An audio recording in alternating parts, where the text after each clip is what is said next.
بسم اللہ الرحمن الرحیم۔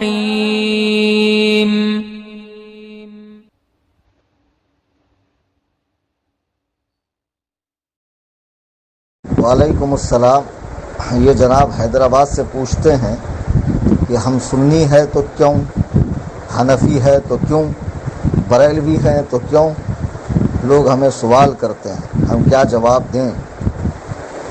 تفصیل تو اس کی بہت سارے علماء کرام کی تقریروں میں موجود ہے، اور خود سیدی حضور تاج الشریعہ رحمۃ اللہ علیہ سے جو سوال و جواب ہوئے ہیں اس میں کئی مقامات پر اس کی تشریح گزری ہے نا، اور بہت ساری کتابیں بھی ہیں اس پر۔ مختصراً میں بھی عرض کر دیتا ہوں، چونکہ اللہ کے حبیب علیہ الصلاۃ والسلام نے اپنی زبان پاک سے اپنی امت میں 73 فرقوں کی پیشن گوئی فرمائی، خبر دی کہ میری امت میں اتنے فرقے ہوں گے، تو اس میں ایک فرقہ ناجی ہوگا، تو اس ایک فرقہ ناجی کو، اس امت کے سواد اعظم کو، نجات پانے والے فرقے کو اہل سنت و جماعت کا نام دیا گیا ہے، اور اسی اہل سنت و جماعت کے فالوور کو سنی کہا جاتا ہے، سمجھے؟ تو اب یہ نام ایسا نہیں ہے کہ بعد کے لوگوں نے دیا ہو، بلکہ خود اللہ کے حبیب علیہ السلام نے اسی حدیث میں، جہاں مشکات کے اندر یہ 73 فرقوں والی حدیث ہے، اور تو اللہ کے حبیب علیہ السلام سے پوچھا گیا، عبداللہ ابن عباس کی روایت ہے، تفسیر در منصور میں ہے، تبییض الصحیفہ میں ہے، اور امام غزالی رحمۃ اللہ علیہ کی کتاب میں ہے کہ اس ناجی فرقے کا نام کیا ہے، چونکہ جب آگے بہت سارے فرقے ہوں گے، ان کے نام بھی ہوں گے، تو نجات پانے والے فرقے کا نام کیا ہے؟ تو اللہ کے حبیب نے اہل سنت و جماعت بتایا، اسی لیے ہم لوگ اپنے آپ کو اہل سنت و جماعت کہتے ہیں، سنت پر چلنے والا اور صحابہ کے اجماعی فیصلوں کو قبول کرنے والا۔ اور سنت سے مراد اللہ کے رسول کی سنت اور خلفائے راشدین کی سنت ہے، ٹھیک ہے؟ یہی وجہ ہے کہ دیوبندی بھی اپنے آپ کو سنی کہتے ہیں، اور اہل الحدیث بھی اپنے آپ کو سنی کہتے ہیں، حتیٰ کہ قادیانی بھی اپنے آپ کو سنی کہہ رہے ہیں، اہل قرآن بھی اپنے آپ کو سنی کہہ رہے ہیں۔ ایک نام تو انہوں نے اپنا رکھ لیا، اور پھر لوگوں کو گمراہ کرنے کے لیے اپنے آپ کو سنی بھی کہلوانا شروع کیا۔ اب رہا حنفی، تو یہ کوئی فرقہ نہیں ہے، بلکہ یہ اہل سنت و جماعت کے 4 فقہی مذاہب ہیں، جیسے قرآن کریم کے 7 قاری ہیں، کہ انہی 7 قراء کی قرأت دنیا میں رواج پائی، جس میں سب سے زیادہ امام ابو عاصم کوفی رحمہ اللہ کی قرأت روایت حفص مشہور ہوئی، اور اسی کے مطابق قرآن پڑھا جاتا ہے۔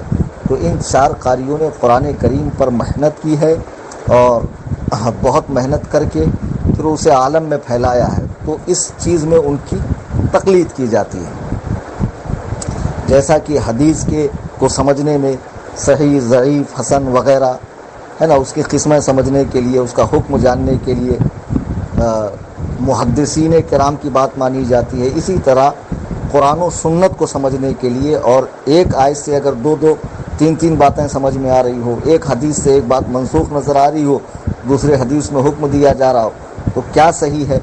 اس بات کو سمجھنے کے لیے فقہائے کرام کی تقلید کی جاتی ہے، اور یہ کوئی آج سے نہیں، یہ زمانہ رسالت سے ہی ہو رہی ہے۔ حضرات صحابہ میں بھی ایک دوسرے کے مقلد تھے، بعد میں پھر یہ جب 4 مذاہب مدون ہوئے، کتابی شکل میں آئے، سب سے پہلے مذہب حنفی کتابی شکل میں آیا، تو 1300 سالوں سے امت اس مذہب حنفی کی پیروی کر رہی ہے۔ پھر کچھ لوگوں نے امام شافعی رحمہ اللہ، امام احمد بن حنبل، امام مالک رحمہ اللہ، ان 3 بزرگوں کے مذہب پر بھی عمل کرنا شروع کیا۔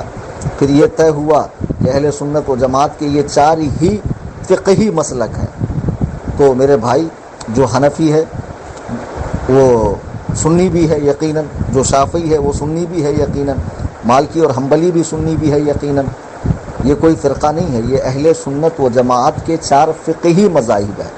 تو ہم سنی ہوئے، چونکہ ہمیں گمراہ فرقوں سے الگ ہونا تھا، اس لیے ہم اہل سنت و جماعت سنی کہلائے۔ پھر دوسرے درجے میں چونکہ اہل سنت کے 4 امام ہیں، تو ہم کس امام کی پیروی کرتے ہیں، یہ ظاہر کرنے کے لیے ہم نے اپنے نام کے آگے حنفی لکھا، کہ ہم امام اعظم ابو حنیفہ کے مقلد ہیں۔ اب چونکہ اس زمانے میں دیوبندی بھی حنفی ہے اور سنی بھی کہلواتے ہیں، اور کمال کی بات یہ ہے کہ مرزا غلام احمد قادیانی خبیث بھی اپنے آپ کو حنفی کہتا تھا، حالانکہ وہ تھا وہ پکا اہل خبیث، اور بہت سے باطل فرقے بھی اپنے آپ کو حنفی کہنے لگے۔ وہ سب کو چھوڑیے، ہندوستان میں تبلیغی جماعت دیوبندی جماعت ہی کو دیکھ لیجئے جو اپنی نسبت امام اعظم ابو حنیفہ کی طرف کرتے ہیں۔ تو حقیقی سنی حنفی کون ہے، اس پہچان کے لیے 1 صدی سے ہمارے بزرگوں نے ایک پہچان دی ہے، وہ ہے بریلوی۔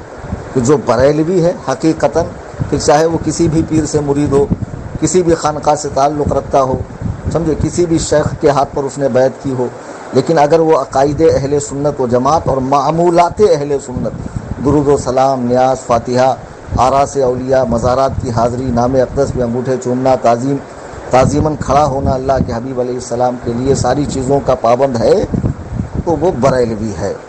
بس یہی ہماری پہچان ہے۔ اب میں آپ سے کہتا ہوں کہ اللہ تعالیٰ آپ کو توفیق دے، آپ مکہ جائیں حج کے لیے، اور آپ کی میدان عرفات میں کسی سے ملاقات ہو اور آپ سے پوچھے بھائی آپ کہاں سے ہیں، تو آپ کہیں میں دنیا سے ہوں، تو وہ کہیں گا بھائی یہ کون سا ایڈریس ہوا؟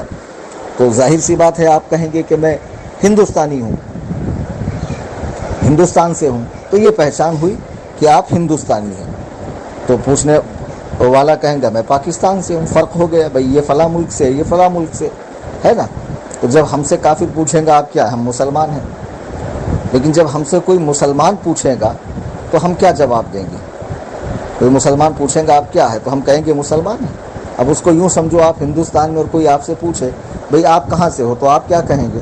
میں ہندوستان سے ہوں۔ بیوقوف، وہ کہیں گا بیوقوف ہندوستان سے تو میں بھی ہوں، اور ہندوستان ہی میں تو پوچھ رہا ہوں۔ اس وقت آپ کہیں گے کہ میں آندھرا پردیش سے ہوں، میں مہاراشٹرا سے ہوں۔ اب تخصیص ہو گئی، ہندوستانی تو آپ ہیں لیکن فلاں ریاست سے ہیں۔ اب اس ریاست میں آپ کھڑے ہیں، مثلا مہاراشٹرا میں، اور یہاں کوئی آپ سے پوچھ رہا آپ کہاں سے ہیں، تو آپ کہیں گے میں مہاراشٹرا سے ہوں، نہیں آپ کہیں گے میں بمبئی سے ہوں۔ تو اب خاص پہچان ہو گئی۔ تو جتنی نسبتیں لگائی جائیں گی اتنی بات فہم سے قریب ہوں گی، دماغ سے قریب ہوں گی، اور سمجھنے میں آسانی ہوگی۔ یہ حنفی، یہ بریلوی، یہ سنی، یہ نسبتیں ہیں، سمجھے۔ کافر پوچھیں گا تو ہم مسلمان ہیں، مسلمان پوچھیں گا تو ہم سنی ہے، کوئی اپنے آپ کو سنی کہلوانے والا پوچھیں گا، یہ شافعی پوچھیں گا تو ہم کہیں گے ہم حنفی ہے۔ اب کوئی حنفی کہلوانے والے والا ہم سے پوچھیں گا کہ آپ کون سے سنی ہو، تو الحمدللہ ہم سنی بریلوی ہے۔ یہ ساری نسبتیں ہیں ہم کو اپنا تعارف، اسلامی تعارف پیش کرنے کے لیے۔